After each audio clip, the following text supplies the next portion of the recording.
Congressman from Illinois, Raja Krishnamoorthi. He is ranking member of the China Select Committee. Congressman, thanks so much for taking the time. Hey, Jim, thanks for having me. So Janet Yellen, she's zeroing in on something that you hear from a lot of U.S. business leaders as well, and that is that China has really boosted production of key industries, particularly electric vehicles, EVs, solar panels as well, and that they're just about to flood or attempt to flood the U.S. market with this. I wonder, do you agree with this concern, and what economic risk does it pose to this country? I do agree, and it poses a grave risk. It's the same playbook that they've used in the past, whether it was with regard to aluminum and steel or electronic goods. Now they're doing it with EVs, solar panels, and lithium-ion batteries, among other things. And the idea is this, which is they are creating all this excess capacity, these excess goods, to try to create jobs within China. But what they end up doing is they export those goods and dump them on markets, meaning under the cost of production, usually subsidized by the state. And in the process, they drive companies out of business, their competition out of business in other markets. And so I think it's very important that Janet Yellen make it very clear to them that any such move with regard to these other green goods, so to speak, would trigger countermeasures.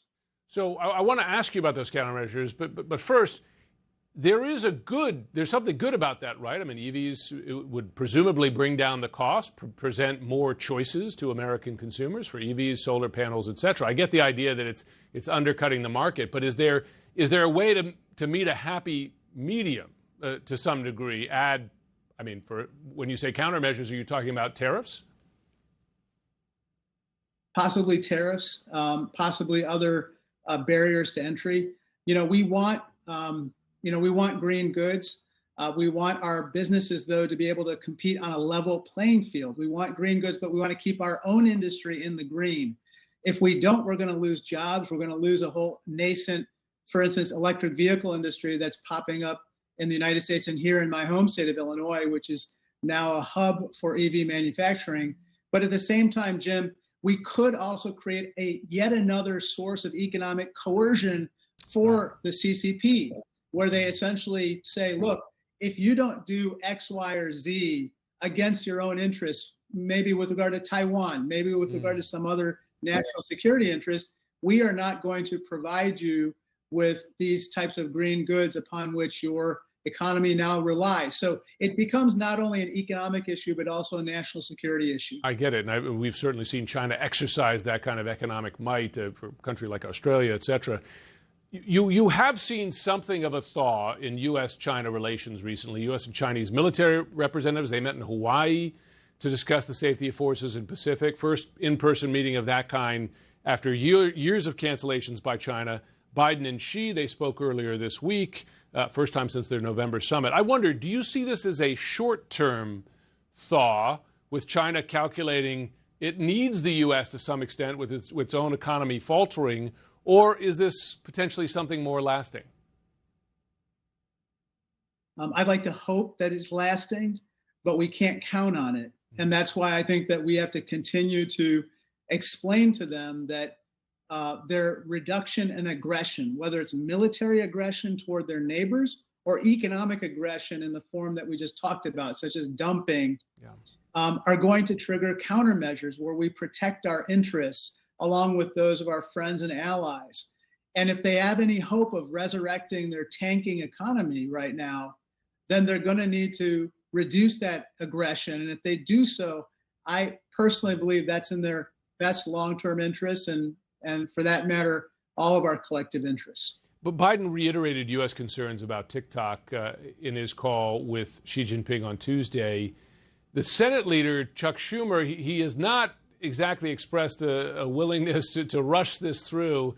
The House passed TikTok legislation. I just wonder, where does this bill stand in your view? And do you think it's going to get passed ultimately? I'm cautiously optimistic. I think Leader Schumer has his own process, and we want to observe his process along with those of Senator Chair Cantwell, as well as Chair Mark Warner and their respective committees. We've talked to several senators They have great interest in the House bill. I believe that it's imperative that we move forward, but we're going to respect their process and the way that they go about vetting this bill in the Senate. Turning to Israel for a moment, yesterday the White House defended a recent transfer of more than 1,500-pound bombs, 1,000 small-diameter bombs. This despite ongoing concerns about the conduct of the war in Gaza, particularly exacerbated by the strike on World Central Kitchen this week. Do you believe the U.S. should impose conditions on any new military aid to Israel, conditions such as reducing civilian casualties? Well, I think definitely there's an expectation at this point that they minimize harm to civilians, allow a lot more humanitarian aid into Gaza. I personally believe that there should be an immediate halt to hostilities, of course, linked to a release of hostages. We need these things to all come together. And I hope that, for instance, the Qataris put tremendous pressure on Hamas, which up till this point has also balked at the outlines of a deal, which is, in my opinion, imperative right now. Congressman Raja Krishnamoorthi, thanks so much for joining us. We hope you have a good weekend. You too, Jim. Thank you.